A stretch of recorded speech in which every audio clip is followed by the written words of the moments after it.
out of the 1611 Authorized King James Bible. We are in the book of Job, chapter 16. The heading 1. Job reproveth his friends of unmercifulness. 7. He sheweth the pitifulness of his case. 17. He maintaineth his innocency. Chapter 16. It is written. Then Job answered and said, I have heard many such things. Miserable comforters are ye all. Shall vain words have an end, or what emboldeth thee that thou answerest? I also could speak as ye do, if your souls were in my soul's stead. I could heap up words against you, and shake mine head at you. But I would strengthen you, wish with my mouth, and the moving of my lips should assuage your grief. Though I speak, my grief is not assuaged, and though I forbear, what am I eased? But now he hath made me weary. Thou hast made desolate all my company, and thou hast filled me with wrinkles, which is a witness against me, and my leanness rising up in me heareth witness to my face.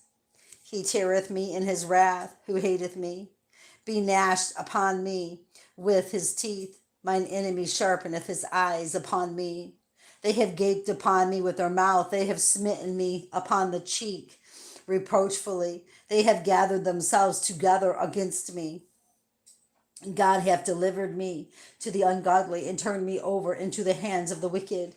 I was at ease, but he hath broken me asunder. He hath also taken me by my neck, and shaken me to pieces, and set me up for his mark. His archers compass me round about. He cleaveth my reins asunder, and doth not spare. He poureth out my gall upon the ground. He breaketh me with breach upon breach. He runneth upon me like a giant. I have sewed sackcloth upon my skin, and defiled my horn in the dust. My face is foul with weeping, and mine eyelids is the shadow of death.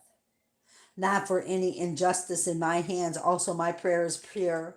O earth, cover not thou my blood, and let my cry have no place. Also now, behold, my witness is in heaven, and my record is on high. My friends scorn me, but mine eye poureth out tears unto God. Oh, that one might plead for a man with God, as a man pleadeth for his neighbor. When a few years are come, then I shall go the way whence I shall not return. Chapter 17, the heading, Job appealeth from men to God. The unmerciful dealing of men with the afflicted may astonish but not discourage the righteous. 11. His hope is not in life but in death. Chapter 17, it is written, my breath is corrupt, my days are extinct, the graves are ready for me. Are there not mockers with me, and doth not mine eyes continue in their provocation? Lay down now, put me in a surety with thee. Who is he that will strike hands with me? For thou hast hid their heart from understanding, therefore shalt thou not exalt them. He that speaketh flattery to his friends, even the eyes of his children shall fail. He hath made me also a byword of the people, and aforetime I was as a tabret. Mine eye also is dim by reason of sorrow, and all my members are a shadow. Upright men shall be astonished at this, and the innocent shall stir up himself against the hypocrite. The righteous also shall hold on his way, and he that hath clean hands shall be stronger and stronger. But as for you all, do you return and come now? For I cannot find one wise man among you. My days are past, my purposes are broken off, even the thoughts of my heart. They change the night into day, and the light is short because of darkness. If I wait, the grave is mine house. I have made my bed in the darkness. I have said to corruption, thou art my father, and to the worm, thou art my mother and my sister. And where is now my hope? As for my hope, who shall see it? They shall go down to the bars of the pit when our rest together is in. the dust. Chapter 18, the heading. 1. Bildad reproveth Job of presumption and impatience. 3. The calamities of the wicked. Chapter 18, it is written, Then answered Bildad the Shuhite, and said, How long will it be ere you make an end of words? Mark, and afterwards we will speak. Wherefore are we counted as beasts and reputed vile in your sight? See, Job seen right through him. He sure did. All right. He teareth himself in his anger. Shall the earth be forsaken for thee? And shall the rock be removed out of his place? Yea, the light of the wicked shall be put out, and the spark of his fire shall not shine. The light shall be dark in his tabernacle, and his candle shall be put out with him. The steps of his strength shall be straitened, and his own counsel shall cast him down. For he is cast into a net by his own feet, and he walketh upon its snare. The grin shall take him by the heel, and the robber shall prevail against him.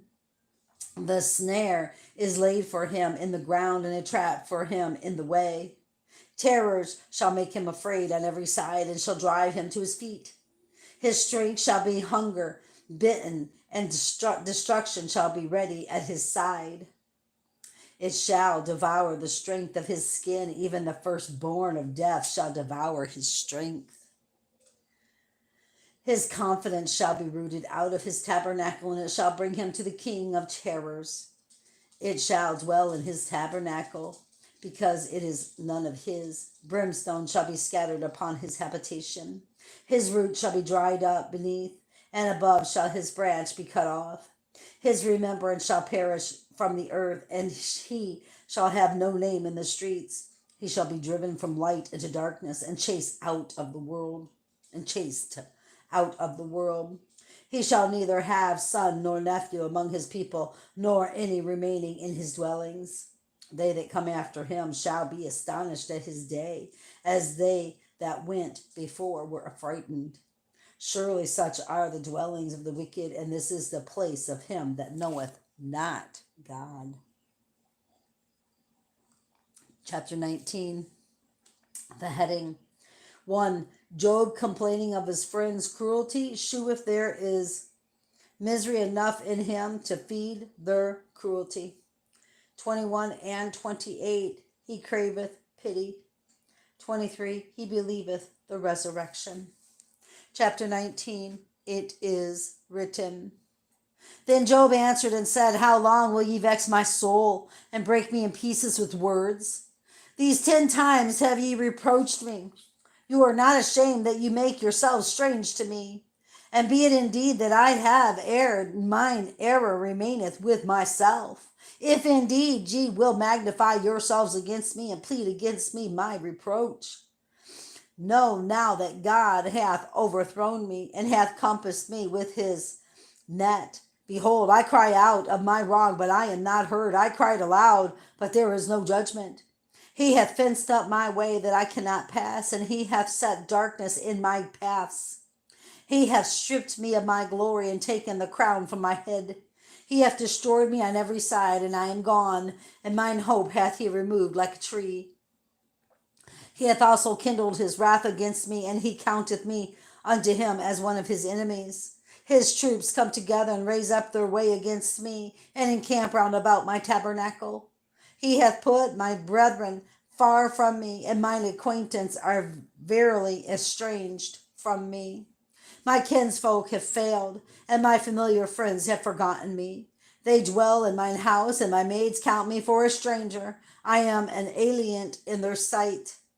I called my servant, and he gave me no answer. I entreated him with my mouth. My breath is strange to my wife, though I entreated for the children's sake of mine own body. Yea, young children despised me. I arose, and they spake against me. All my inward friends abhorred me, and they whom I loved are turned against me. My bone cleaveth to my skin and to my flesh, and I am escaped the skin of my teeth. Have mercy upon me. Have pity upon me, O ye my friends, for the hand of God hath touched me. Why do ye persecute me as God, and are not satisfied with my flesh? Oh, that my words were now written. Oh, that they are printed in a book, that they were graven with an iron pen and lead in the rock forever. For I know that my Redeemer liveth, and he shall stand at the latter day upon the earth.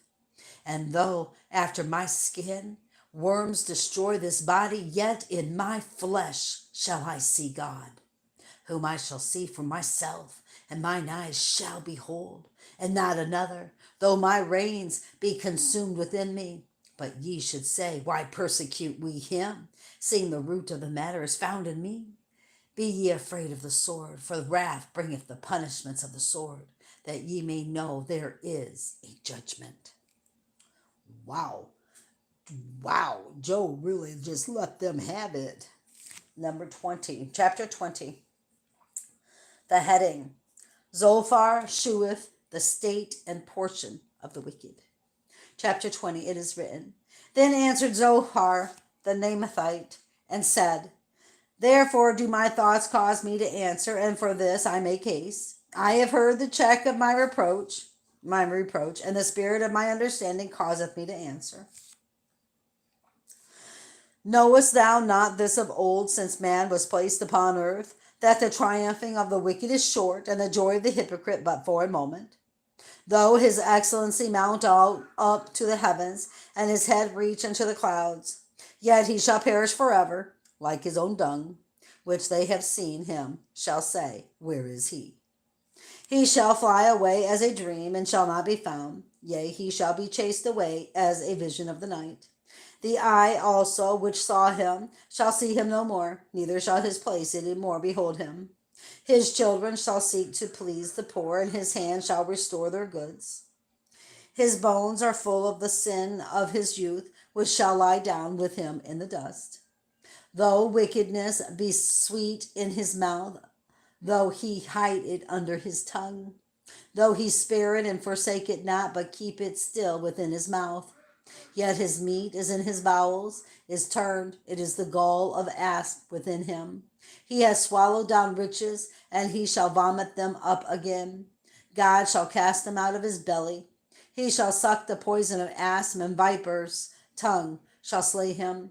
He shall not see the rivers, the floods, the brooks of honey and butter. That which he labored for shall he restore, and shall not swallow it down. According to his substance shall the restitution be, and he shall not rejoice therein. Because he hath oppressed and hath forsaken the poor, because he hath violently taken away a house which he builded not. Surely he shall not feel quietness in his belly. He shall not save of that which he desired. There shall none of his meat be left, therefore shall no man look for his goods. In the fullness of his sufficiency he shall be in straits. Every hand of the wicked shall come upon him. When he is about to fill his belly, God shall cast the fury of his wrath upon him, and shall rain it upon him while he is eating. He shall flee from the iron weapon, and the bow of steel shall strike him through. It is drawn and cometh out of the body. Yea, the glistening sword come out of his gall. Terrors are upon him. All darkness shall hide. All darkness shall be hid in his secret places. A fire not blown shall consume him. It shall go ill with him that is left in his tabernacle. The heavens shall reveal his iniquity, and the earth shall rise up against him. The increase of his house shall depart, and his goods shall flow away in the day of his wrath. This is the portion of the wicked man from God, and the heritage appointed unto him by God. And that completes those 5 chapters in the book of Job, brothers and sisters. Next time we'll pick up in chapter 21. Keep your eyes on Jesus, your nose in the book, which is the Word of God, and embed the Word of God upon the tablets of your hearts, so you and I will not sin against God or be deceived. Till next time, bye-bye.